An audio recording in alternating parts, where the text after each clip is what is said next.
Hey guys, Joe here. Doing a video, partially on the way to work, partially at work, partially back on the way to work. It makes sense if you don't think about it. I've decided I want to add certain topics on certain days to A, help me plan out the week so I know what videos I want to have up on what days, and B, so that I keep things in track in order going down a certain line. That way you know what to expect from week to week. My health obviously has not been that great the last 2 months, and I do apologize, and I thank all of you that have stayed with me. But Tuesdays from now on, mainly because of alliteration, allows me to do a segment that I'm going to call Tuesday's Tech Talk.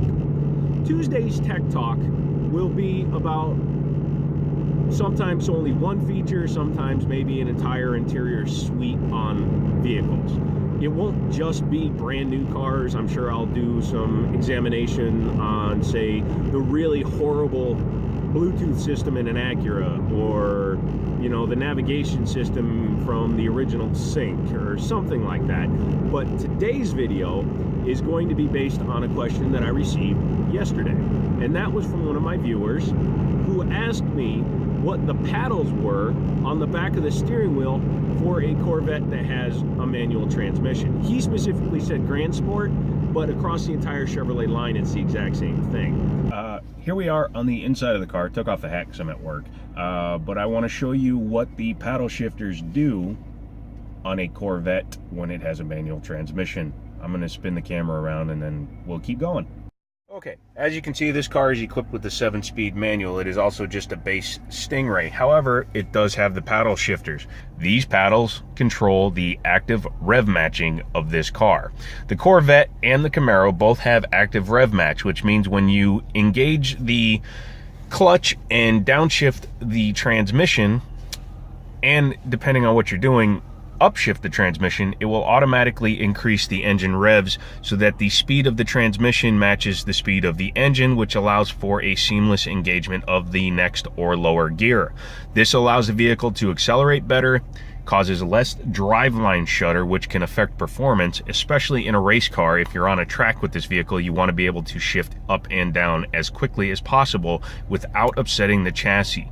If you've ever driven a manual transmission car and you get a bad shift, you can feel the car like jerking around. That is bad for times. As you can see, both paddles say rev match on this vehicle, which means they both control it. Now we're ready to go. The car started. As you can see, it's got a few hundred revs.